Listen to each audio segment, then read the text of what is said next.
എപ്പോഴെങ്കിലും ചിന്തിച്ചിട്ടുണ്ടോ നമ്മൾ നടന്നു പോകുന്ന വഴികളിലും ബസ് സ്റ്റാൻഡുകളിലും അല്ലെങ്കിൽ മറ്റ് പൊതുസ്ഥലങ്ങളിലും ഇത്രയധികം തിരക്ക് അനുഭവപ്പെടുന്നത് എന്തുകൊണ്ടാണെന്ന്? വെറുമൊരു തിരക്കല്ല ഇത്, ചരിത്രപരമായൊരു മാറ്റത്തിന്റെ ഭാഗം കൂടിയാണ്. ലോകത്തിലെ ഏറ്റവും ജനസംഖ്യയുള്ള രാജ്യമായി ഇന്ത്യ മാറിയിരിക്കുന്നു.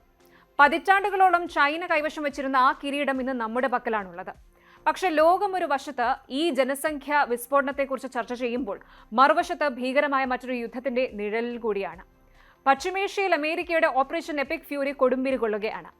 ഇറാനിലെ ആകാശത്ത് ഇന്ന് യുദ്ധവിമാനങ്ങളുടെ ഇരമ്പൽ മാത്രമാണ്.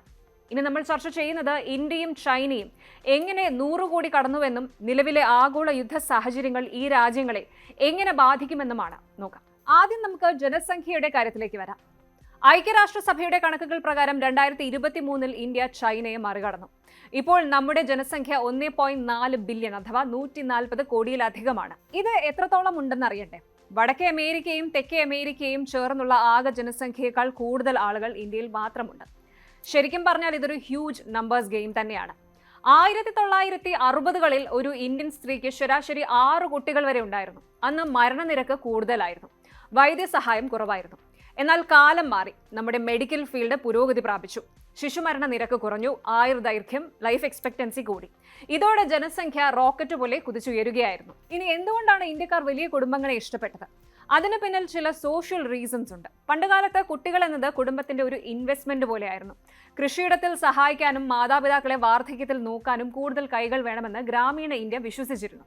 ഇത് കൂടാതെ ഗ്രീൻ റെവല്യൂഷൻ അഥവാ ഹരിത വിപ്ലവം വന്നതോടെ പട്ടിണി കുറഞ്ഞു, ധാരാളം ഭക്ഷണം ലഭ്യമായി, ഒരു വലിയ ജനതയെ പോറ്റാൻ ആവശ്യമായ വിഭവം ഇന്ത്യയിൽ ഉണ്ടായി തുടങ്ങി. ഇന്ത്യ 1950കളിൽ തന്നെ ഫാമിലി പ്ലാനിംഗ് തുടങ്ങിയെങ്കിലും സാംസ്കാരികമായ കാരണങ്ങളാൽ അത് ജനങ്ങളിലേക്ക് എത്താൻ പതിറ്റാണ്ടുകൾ എടുത്തു. ഇന്ന് പക്ഷെ കഥ മാറുകയാണ്. പുതിയ തലമുറ ചെറിയ കുടുംബം, സന്തുഷ്ട കുടുംബം എന്ന രീതിയിലേക്ക് മാറിക്കഴിഞ്ഞു. ചൈനയുടെ കാര്യം എടുത്താൽ അതൊരു വേറെ ലെവൽ കഥയാണ്. ഇന്ത്യയെ പോലെ തന്നെ വലിയ കുടുംബങ്ങളെ സ്നേഹിച്ചവരായിരുന്നു ചൈനക്കാരും. പക്ഷെ 1979 ജനസംഖ്യ നിയന്ത്രിക്കാൻ ചൈന കൊണ്ടുവന്ന 1 ചൈൽഡ് പോളിസി ലോകത്തെ തന്നെ ഞെട്ടിച്ചു. ഒരു കുട്ടിയിൽ കൂടുതൽ ഉണ്ടായാൽ കടുത്ത ശിക്ഷ. ഇത് ജനസംഖ്യ കുറച്ചെങ്കിലും ചൈനയ്ക്ക് ഇപ്പോൾ അതൊരു വലിയ തലവേദനയായി മാറിയിരിക്കുകയാണ്. കാരണം അവിടെ യുവാക്കൾ കുറയുന്നു, പ്രായമായവർ കൂടുന്നു, ജോലി ചെയ്യാൻ ആളില്ലാത്ത അവസ്ഥ. ഇനി ഇത് പരിഹരിക്കാൻ ഇപ്പോൾ ചൈന 3 കുട്ടികൾ വരെ ആകാമെന്ന് നിയമം മാറ്റിയിട്ടുണ്ട്. പക്ഷേ ആധുനിക ചൈനീസ് യുവാക്കൾക്ക് ഇതിനോട് അത്ര താല്പര്യമില്ല എന്നതാണ് വാസ്തവം. നമ്മളിപ്പോൾ ജനസംഖ്യയെക്കുറിച്ച് സംസാരിക്കുമ്പോൾ ലോകത്തിന്റെ മറ്റൊരു ഭാഗത്ത് അസ്ഥിരത പുകയുകയാണ്. പശ്ചിമേഷ്യയിൽ ഇസ്രായേലും ഇറാനും തമ്മിലുള്ള പോരാട്ടം ഇപ്പോൾ അമേരിക്കയും ഇറാനും തമ്മിലുള്ള നേരിട്ടുള്ള യുദ്ധമായി മാറിയിരിക്കുന്നു. ഇറാന്റെ പരമോന്നത നേതാവ് അലി ഖമേനിയുടെ മരണത്തെ തുടർന്ന് ആ രാജ്യം വലിയൊരു പൊട്ടിത്തെറിയിലാണ്. ഇതിനിടയിലാണ് അമേരിക്കയുടെ ഓപ്പറേഷൻ എപ്പിക് ഫ്യൂറി. 2026 ഫെബ്രുവരി മുതൽ ഇറാനിലെ സൈനിക കേന്ദ്രങ്ങൾ ലക്ഷ്യമിട്ട് വൻതോതിലുള്ള വ്യോമാക്രമണമാണ് നടക്കുന്നത്. B-2 സ്റ്റെൽത്ത് ബോംബറുകളും F-35 വിമാനങ്ങളും ഇറാനിലെ 5000-ലധികം കേന്ദ്രങ്ങൾ ഇതിനോടകം തകർത്തു കഴിഞ്ഞിട്ടുണ്ട്. ആഗോള വിപണിയെയും എണ്ണവിലയും ഇത് ബാധിക്കുമെന്ന് ഉറപ്പാണ്. ഇതിനോടകം ബാധിക്കാൻ തുടങ്ങിയിട്ടുമുണ്ട്. ഇത്തരമൊരു യുദ്ധ സാഹചര്യത്തിൽ ഇന്ത്യയും ചൈനയും പോലുള്ള ജനസംഖ്യാ ഭീമന്മാർക്ക് തങ്ങളുടെ ജനതയെ പട്ടിണിയില്ലാതെ നോക്കുക എന്നത് വലിയൊരു ചലഞ്ച് തന്നെയായിരിക്കും. ഇത്രയധികം ജനങ്ങൾ ഉണ്ടാകുക എന്നത് ഒരു രാജ്യത്തിന് ശാപമാണോ അതോ അനുഗ്രഹമാണോ?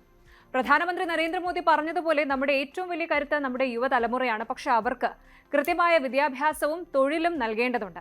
ശുദ്ധജലക്ഷാമം, വായുമലിനീകരണം, പാർപ്പിടം എന്നിവ ഇന്ത്യ നേരിടുന്ന വലിയ വെല്ലുവിളികളാണ്. ലോകം മാറുകയാണ്. ജനസംഖ്യയുടെ കാര്യത്തിൽ നാം ഒന്നാമതെത്തുമ്പോൾ ആഗോള രാഷ്ട്രീയത്തിലും സാമ്പത്തിക രംഗത്തും ഇന്ത്യയുടെ ശബ്ദം കൂടുതൽ ഉറക്കെ കേൾക്കേണ്ടതുണ്ട്. യുദ്ധങ്ങളും പട്ടിണിയും ലോകത്തെ തളർത്തുമ്പോൾ ഈ വലിയ ജനതയെ എങ്ങനെ ക്രിയാത്മകമായി ഉപയോഗിക്കാം എന്നതിലാണ് നമ്മുടെ വിജയം. കൂടുതൽ വാർത്തകൾക്ക് news 18 Keralam YouTube channel subscribe ചെയ്യുക.